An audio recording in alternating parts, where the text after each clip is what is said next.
யோசிச்சு பாருங்க. திடீர்னு ஒரு பெரிய மருத்துவ செலவு வந்தா அதை சமாளிக்க நம்மகிட்ட என்ன திட்டம் இருக்கு? இந்த கேள்வி இந்தியால கோடிக்கணக்கான மக்களை பாதிக்கிற ஒரு கேள்வி. ஏன்னா இங்க ஒரு மிகப்பெரிய சுகாதார காப்பீட்டு இடைவெளி இருக்கு. அத பத்தி தான் நாம இன்னைக்கு விரிவாக பார்க்க போறோம். இந்த நம்பரை பாருங்க.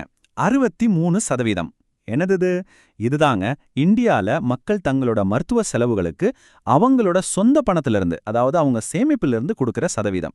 இதை தான் நாம அவுட் ஆஃப் பாக்கெட் செலவுன்னு சொல்றோம். பிரச்சனையின் ஆணிவேறு இதுதான்.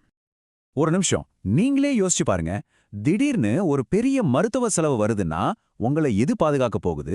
உங்க சேமிப்பா, இல்ல ஒரு காப்பீட்டு திட்டமா? பாருங்க, இந்த கேள்விதான் இந்த முழு பிரச்சனையோட மையப்புள்ளியே. சரி, இந்த நிலைமை எவ்வளவு தீவிரமானதுன்னு புரியணும்னா நம்ம மத்த நாடுகளோட ஒப்பிட்டு பார்க்கணும். உலக சராசரி எவ்வளோ தெரியுமா? வெறும் 18% தான். நம்மள மாதிரி இருக்கிற மத்த நடுத்தர வருமான நாடுகளோட சராசரி 37%. ஆனா இந்தியா நம்ம 63% நிக்கிறோம். இது வெறும் புள்ளிவிவரம் கிடையாது. இது கோடிக்கணக்கான குடும்பங்கள் மேல இருக்கிற ஒரு மிகப்பெரிய நிதிச்சுமை. அப்போ அந்த நிதிச்சுமையோட விளைவு என்ன தெரியுமா? இதோ பாருங்க, ஒவ்வொரு வருஷமும் இந்திய மக்கள் தொகையில சுமார் 7% பேர், அதாவது கோடிக்கணக்கான மக்கள், வெறும் மருத்துவ செலவுகளாலேயே தங்களோட மொத்த சேமிப்பையும் இழந்து வறுமை கூட்டுக்கு கீழே போறாங்க. இது ஒரு தனிப்பட்ட குடும்பத்தோட சோகம் மட்டும் இல்ல, இது ஒரு தேசிய பிரச்சனை. சரி, இவ்ளோ பெரிய பிரச்சனைக்கு ஒரு தீர்வு வேணுமே. இதுக்காக இந்திய அரசாங்கம் ஒரு பிரம்மாண்டமான திட்டத்தை கொண்டு வந்தாங்க. அதுதான் ஆயுஷ்மான் பாரத், இல்லனா பிரதான் மந்திரி ஜன் ஆரோக்கிய யோஜனா. நம்ம சுருக்கமா PMJAYன்னு சொல்லலாம். அப்போ இந்த ஆயுஷ்மான் கார்டுனா என்ன? ரொம்ப சிம்பிள். இது PMJAY திட்டத்துல தகுதி இருக்கிறவங்களுக்கு கொடுக்கிற ஒரு அடையாள அட்டை. இதை வச்சு ஒரு குடும்பம் ஒரு வருஷத்துக்கு 5 லட்சம் ரூபாய் வரைக்கும் அரசாங்க அங்கீகரிச்ச மருத்துவமனைகள்ல பணமே கட்டாம சிகிச்சை எடுத்துக்க முடியும். இந்த திட்டத்தோட பாதுகாப்பு எவ்வளவு சிறந்ததுன்னு பாருங்க. ஒரு குடும்பத்துக்கு ஒரு வருஷத்துக்கு 5 லட்சம் ரூபாய் வரைக்கும் கவர். சுமார் 1900க்கும் அதிகமான மருத்துவ சிகிச்சைகள் இதில் அடங்கும். எல்லாத்துக்கும் மேல உங்களுக்கு ஏற்கனவே இருக்கிற நோய்களுக்கும் முதல் நாள்ல இருந்தே பாதுகாப்பு கிடைக்கும். இது தகுதியுள்ள கோடிக்கணக்கான மக்களுக்கு ஒரு உண்மையான வரம்னே சொல்லலாம். அப்போ இவ்வளவு பெரிய பாதுகாப்பு வலை யாருக்காக? இது நம்ம நாட்டோட மக்கள் தொகையில பொருளாதார ரீதியா ரொம்பவும் பின்தங்கி இருக்கிற கடைக்கோடி 50% மக்களுக்காக உருவாக்கப்பட்டது. ஆமாங்க, நம்ம நாட்டுல கிட்டத்தட்ட பாதி பேருக்கு ஒரு அடிப்படை சுகாதார பாதுகாப்பை இந்த திட்டம் கொடுக்குது. ஆனா இங்கதான் ஒரு முக்கியமான விஷயம் இருக்கு. உலகத்திலேயே இவ்ளோ பெரிய ஒரு சுகாதார திட்டம் இருந்தும் இன்னும் ஒரு பெரிய இடைவெளி நீடிக்குது. ஒரு குறிப்பிட்ட பிரிவு மக்கள் இந்த பாதுகாப்பு வளையல சிக்காம நழுவி விழுந்துடுறாங்க. அவங்கள தான் நாம விடுபட்ட நடுத்தர மக்கள், அதாவது மிஸ்ஸிங் மிடில்னு சொல்றோம். இந்தியாவோட இந்த காப்பீட்டு சூழலை நாம 3ஆ பிரிக்கலாம். கீழ்மட்டத்தில் இருக்கிற 50% மக்களுக்கு PMJA பாதுகாப்பு கொடுக்குது. மேல்மட்டத்தில் இருக்கிற 20% மக்கள் கிட்ட சமூக அல்லது தனியார் காப்பீடு இருக்கு. ஆனா இந்த ரெண்டுக்கும் நடுவுல கிட்டத்தட்ட 30% மக்கள் எந்த ஒரு பாதுகாப்பு வளையலும் இல்லாம தனியா நிக்கிறாங்க. அந்த 30%ங்கிறது எவ்வளவு பெரிய கூட்டுன்னு நினைக்கிறீங்க? அதுதாங்க இந்த 40 கோடி. 40 கோடி மக்கள். யோசிச்சு பாருங்க, இது அமெரிக்காவோட மொத்த மக்கள் தொகையை விட அதிகம். இத்தனை கோடி இந்தியர்களுக்கு திடீர்னு ஒரு மருத்துவ செலவு வந்தா அதை சமாளிக்க எந்த விதமான நிதி பாதுகாப்பும் இல்ல. இது நாமளா சொல்ற கணக்கில்ல, இது வெறும் அனுமானமும் கிடையாது.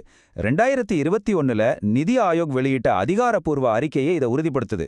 குறைஞ்சது 40 கோடி மக்களுக்கு சுகாதாரத்துக்கான எந்த நிதி பாதுகாப்பும் இல்ல அப்படின்னு அந்த அறிக்கை ரொம்ப தெளிவா சொல்லுது. அப்போ யாரு இந்த விடுபட்ட நடுத்தர மக்கள்? பாருங்க, அவங்க PMJAY திட்டத்துக்கு கீழே வர்ற அளவுக்கு ஏழைகளும் கிடையாது. அதே சமயம் பெரிய நிறுவனங்கள்ல வேலை செஞ்சு காப்பீடு வச்சிருக்கிற அமைப்பு சார்ந்த ஊழியர்களும் கிடையாது.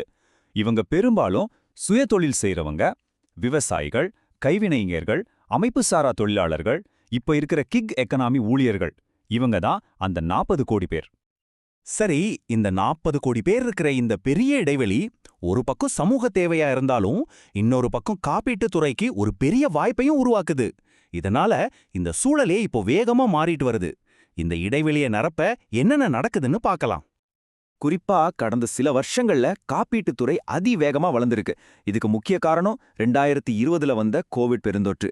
அதுக்கப்புறம் மக்களுக்கு சுகாதார விழிப்புணர்வு ரொம்பவே அதிகமாயிடுச்சு. இதனால பாருங்க, நிதி ஆண்டு 24ல சுகாதார காப்பீட்டு பிரீமியம் வசூல் 1 டிரில்லியன் ரூபாயை தாண்டிடுச்சு. கூடவே நுகர்வோரை பாதுகாக்க IRDAயும் புதிய விதிகளை அமல்படுத்தியிருக்காங்க. இந்த வளர்ச்சியோட வேகத்தை பாருங்களேன். ஒரே வருஷத்துல மட்டும் சுகாதார பிரீமியங்கள் 20.2% அதிகரிச்சிருக்கு. இது எதை காட்டுதுன்னா, மக்கள் மத்தியில காப்பீட்டோட தேவை எவ்வளவு வேகமா வளர்ந்துட்டு இருக்குங்கிறதுக்கு இது ஒரு தெளிவான அடையாளம். சரி, இந்த புதிய விதிகள் நுகர்வோருக்கு எப்படி உதவுது? அதுக்கு இது ஒரு நல்ல உதாரணம். முன்னெல்லாம் ஹாஸ்பிட்டல்ல இருந்து டிஸ்சார்ஜ் ஆகும்போது இன்சூரன்ஸ் ஒப்புதலுக்காக மணிக்கணக்கா காத்திருக்கணும். ஆனா இப்போ காப்பீட்டு நிறுவனம் அதிகபட்சம் 3 மணி நேரத்துக்குள்ள ஒப்புதல் கொடுத்தே ஆகணும். இது நோயாளிகளோட காத்திருப்பு நேரத்தை ரொம்பவே குறைக்குது இல்லையா? இது மட்டும் இல்லங்க, இன்னும் பல நல்ல விதிகள் வந்திருக்கு. இனிமே கேஷ்லெஸ் கோரிக்கைகளுக்கு 1 மணி நேரத்துக்குள்ள முடிவு சொல்லணும். டிஸ்சார்ஜ்க்கு 3 மணி நேரத்துல ஒப்புதல் கொடுக்கணும். எல்லா கிளைம்களையும் கேஷ்லெஸ் முறையில கொடுக்கறது தான் இலக்கு. முக்கியமா இனிமே நாம ஆவணங்களை சேகரிக்க அலைய வேண்டாம். இன்சூரன்ஸ் கம்பெனியே அதை பார்த்துக்கும்.